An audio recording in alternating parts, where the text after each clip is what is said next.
Hello, everyone. Good afternoon. For those of you, well, I think everybody today knows me. I'm Kim, founder of Slow & Co. and the Slow Business Club. We've been doing these online networking events for the past 3 years, and it's an absolute pleasure to have Jay with us today. We've met once in Gran Canaria because we're on different islands in the Canary Islands. For me, it's a huge pleasure to have you here today, because I think I can learn a lot. We do a lot of events by now as well with Slow & Co, but it's kind of like awesome to get into more detail about how events can boost your impact. So very happy for you to be here. We always ask everyone, once Jay's speaking, to switch off microphones and videos since we're recording this session. And then afterwards, we seem to be a bit of a small group today, so that way afterwards we'll just open the debate and everybody can ask questions and get into discussion. But I'll leave the floor up to you because I'm very excited to hear what you have to say. Thank you. All right, thanks, Kim. Thanks for the heads up and for your kind words. And hello, everyone. I'm going to be short in a way because the message I have to send across is not a long one, and it's like it's a little bit of food for thought to look at events in a different way, and it's a little bit what happened to me before and why today I am mostly focused on organizing events, and most of the events organized are for myself. I work as a consultant for others, that's fine.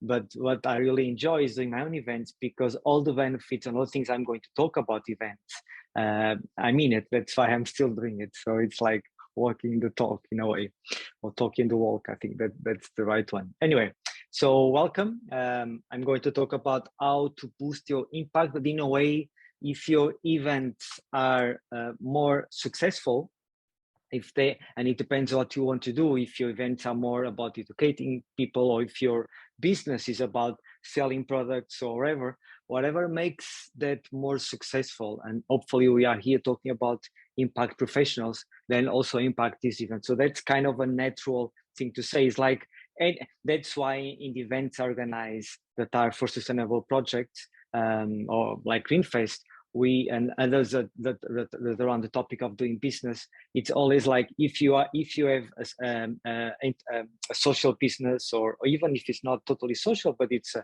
impactful business, if you are more successful, then your impact is going to be bigger. So things go to it hand in hand. It's not like you cannot be successful, make money and do impact at the same time. You can, obviously.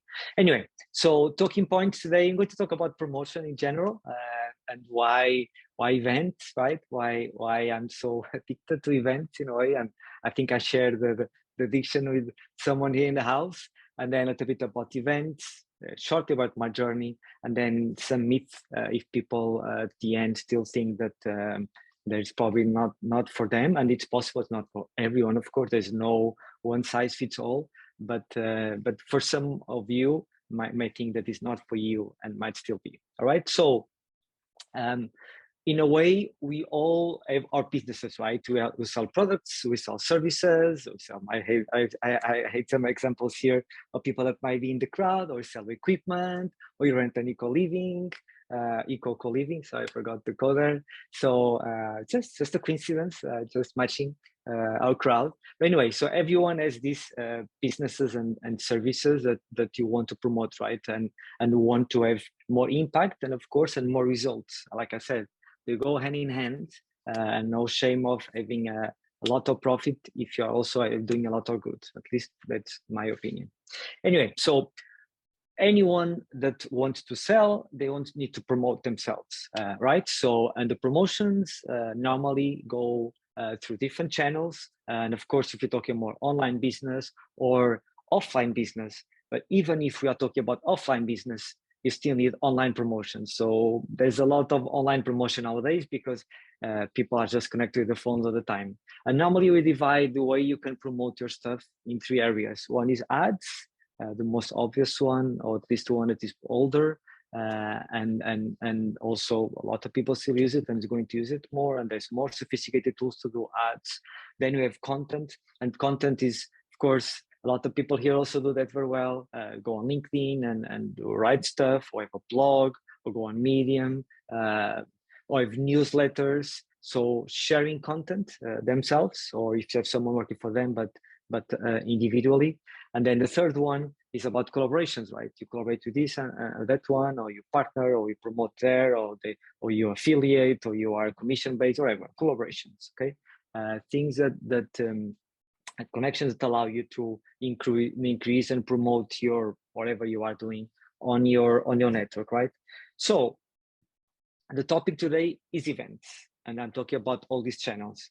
So my idea is to show you and to compare all these channels that are more common, and some require more investment than others, investment in time, are a little bit more frustrating than others, comparing with events. And I'm going to a little bit about my journey afterwards. When I started my event journey, especially on the virtual events scene, it was like, as soon as I started with my first event, this was like, oh my God, this is so clear now that this affects all these comparable channels.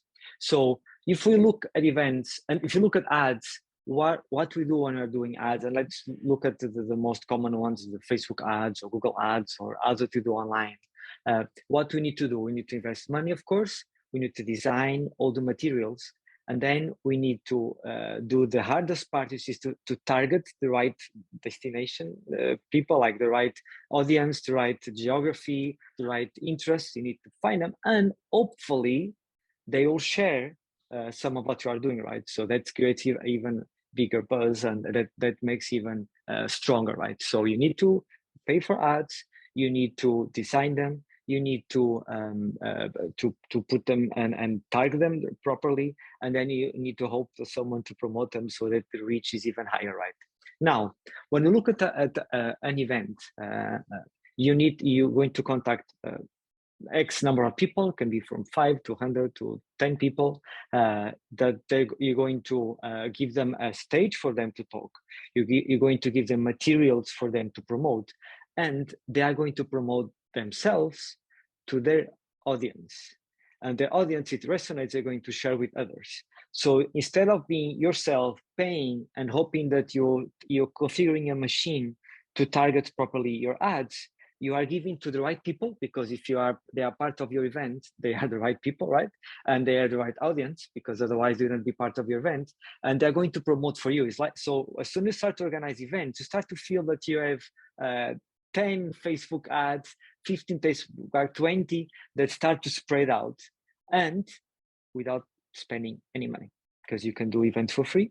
You can organize events for free, only your time is there, and you can already have ads about something through an event. Okay, so that for me has been the most powerful tool when organize events, and especially when you are considering the people that you bring into event, you always have to consider two things. One, of course, to be relevant and an expert on the subject, and second, and you can play with both, if he has enough reach on audience. A lot of people organize events and because they invite the next person because that person is a big influencer or has a big audience, and that makes sense, because that's what you need. You also need audience, so you need a little bit of both. Sometimes you get someone with a big audience is not so much an expert, and then you get an expert doesn't have much audience, so he doesn't even care about social media or others. That's fine, but you balance out doing events. So it's very important when you're choosing the people because of that. So that definitely faces off with ads. And gives you an edge without investing what you need, and also guessing so much, right? And depending on the ads machine, because you always get dependent with it, because they target, they get all the information there, and if you do continue, you need to keep paying. Anyway, content, right? That's even easier.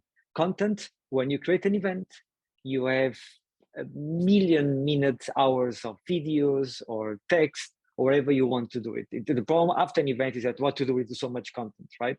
So if you are challenged, well, what should I write about? What should I talk about? Then it's easy. Do an event, you have 10, 15, 20 people talking about topics. The content belongs to you too.